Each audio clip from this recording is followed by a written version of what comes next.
Hey everybody, welcome back to Excel 10 Minute Leaders Live. My name is Graham Brown, joined today by our first ever guest from Macedonia. Welcome to the show, Dancho. Hello. Hi, Graham. Thank you for having me. So excited to be here. It's exciting to have you here. To prove that you're from Macedonia, please do that again, but in your language. Добар ден. Ви благодарам што ме поканивте да присуствувам на нови подкаст. I'm sure they'll need Google Translate to work it out, but Okay. it's All not right, just the language. We also do have the lyrics, the Russian letters, the weird ones. So even if I start typing, nobody can understand it. Well, I'm sure some of your local massive will be able to understand what you're talking about. Give him a thumbs up if you're watching on YouTube, whether you're doing it live or on the archive. That would be great.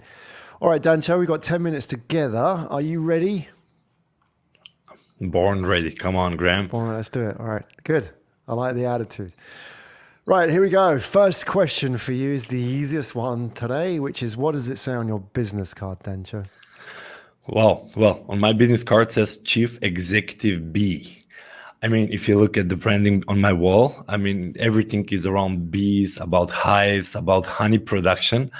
And even the roles that we put is Chief Executive B, Chief Marketing B, etc. And I was really inspired by the bee concept and how they work in a synchronized approach that, when we started BeesB, it was like a business bees. And when I started BeesB, we were really focused on helping entrepreneurs, startups, and owners to grow their businesses. And it took from there. I mean, started as an individual consultant, hired some interns at the beginning, and quite fast, we actually managed to grow to more than 20 people in-house. But what do you actually do? What do you bees keep busy with? What's your superpower as a hive? Well, we do magic. That's what I usually brag about it. But honestly, we actually specialize in sales support. We started as generalist, but then we specialized. Now we work with B2B, high ticket service providers. And in here we work with consultants, we work with marketing and sales agencies, we work with software development companies and SaaS. And what we're trying to do is help them get more meetings and appointments.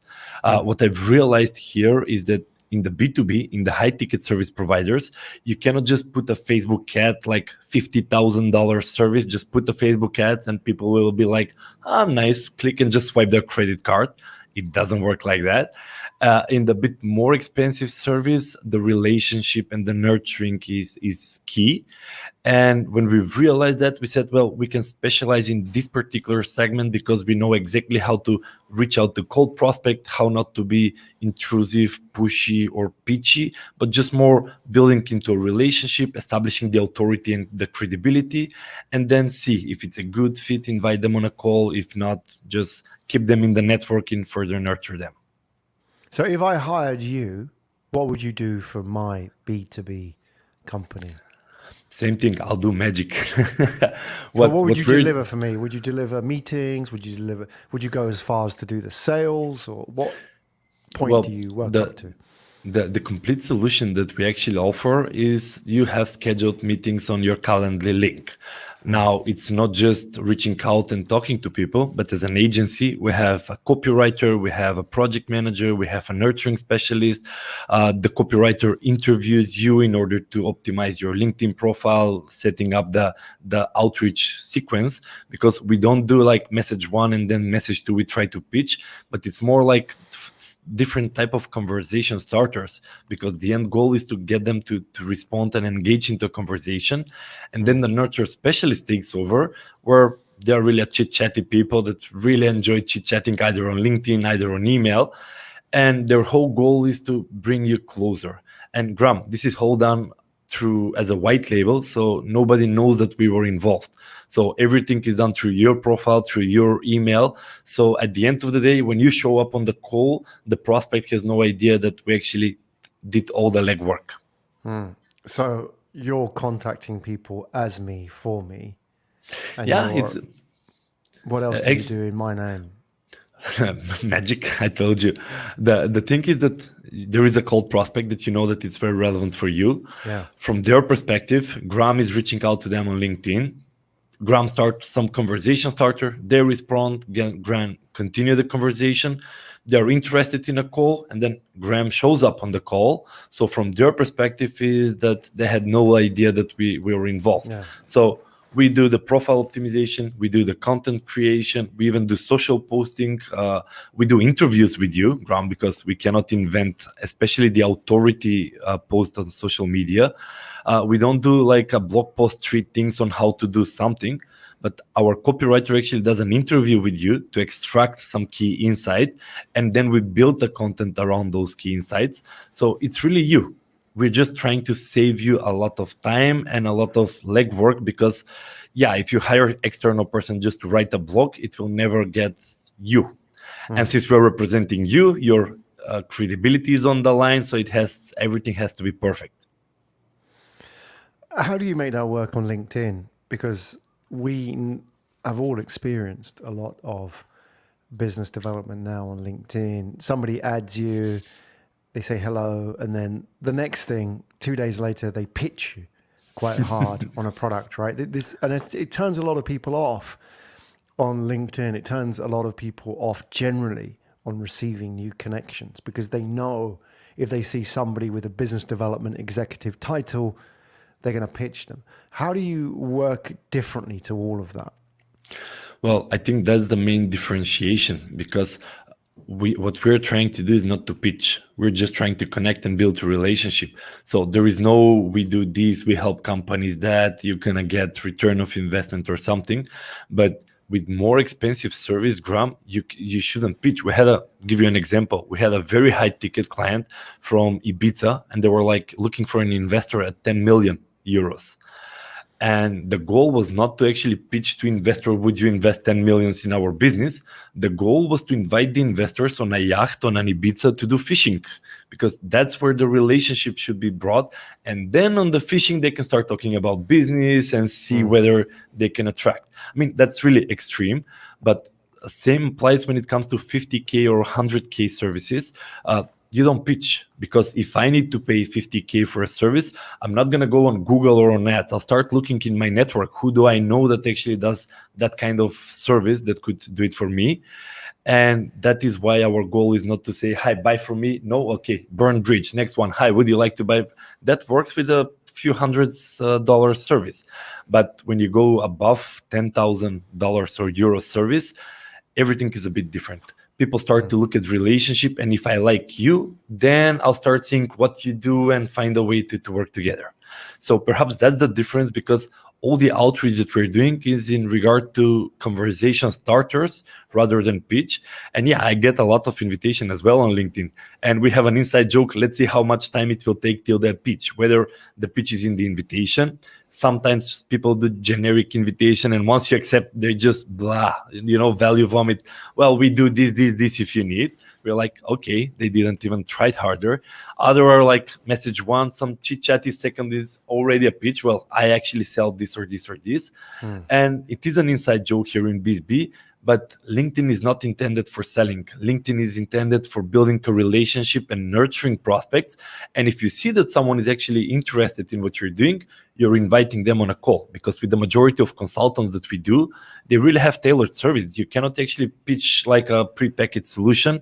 It's more, come, have a diagnostic calls, try to see if the guy is right for you. And if it is, then you can just see, look, I can help you in this, or I cannot really help you in that area. All right. Okay, so the last question I'm going to ask you before I ask you to share details is, I'm going to give you 2 minutes, Dancho. You've got the floor for 2 minutes. You've got the stage for 2 minutes. I want you to share some wisdom with the audience that will help them improve their businesses in 2 minutes, specifically about how to manage LinkedIn. Specifically to LinkedIn? Yeah. Ooh, nice. Or any B2B sales. 2 minutes you've got. How can you impart some wisdom? In all these 10 years, is the timer on? In all these 10 years of B2B experience, I had three key value lessons that I've learned the hard way. So the first lesson was that I've started as a generalist. I was a man for hire. You have the money, we can do it, regardless of industry, regardless of geography, regardless of service. And it is very harder when you don't have a specialization. When you specialize in a specific segment, in a specific market, you can tailor your marketing effort. We're working with B2B high ticket service providers. So our website speaks to this target audience, our newsletters, our blogs, everything talks to this target audience, making it act as a specialist. And doing the methodology from doctors, who gets paid more, the general doctor or the heart surgeon. It's always the specialist that gets better results. The second thing that I wanted to share is that switching from tailored service to a prepackaged solution changed the game that we played. When it is a service, everybody is expecting a full customization and adjusting to their needs and fully customized. It's always a headache in an efficiency, but also in specialization. So the moment instead of, well, we can build you a database, or actually we have a solution that involves a copywriter and everything, first, you're no longer being paid per hour, you're being paid per solution. And in that case, sometimes there is a solution you can do it in half an hour and nobody would know, because they're evaluating you based on the results that they're going to get, not based on the effort that you're going to put in. And there was another joke here. Well, a painter can do a picture in 15 minutes and sell it for $100,000. And it's not 15 minutes, but it's 15 minutes and 30 years of learning on how to paint it in 15 minutes. Picasso, yeah. It was Picasso. And the third thing I said is that when you have solutions, you can increase your price based on the values. If I say we charge 1,000 euros per hour, it's very hard sell. If I show you that kind of results I can deliver in 1,000 euros, then it doesn't matter whether I need to spend 1 hour or 50 hours. First, you're paying on the results. And second, I'm motivated to systemize, to optimize, to do it faster, so I could actually do it in less time. Oof. Very good. Fantastic job. Dancho Dimkov, everybody. Where do we find out more about you? Well, Graham, anyone is invited to see bizbsolution.com. I mean, we have 8 or 9 ebooks where we talk about each steps from the outreach process, how to optimize your profile, how to create the messages, how to find your ideal client profile, and they're for free. I mean, marketing free. You need to leave your email, of course, but you can find us on bizbsolution.com or on LinkedIn and Facebook under Dancho Dimkov for BizB Solution. It's all there. Thank you, Dancho. Thank you for coming and sharing a little bit of wisdom with us in the B2B world and the sales process. Really enjoyed that. Everybody listening, pay attention to those books. Go and check them out. Dancho, thank you very much. Yeah, Graham, thank you very much for inviting me. I truly hope that I managed in this short time frame to inspire some of the readers to say, you know what, I'm going to actually follow some of these advices. And trust me, a lot of years spent and a lot of efforts. So this is like the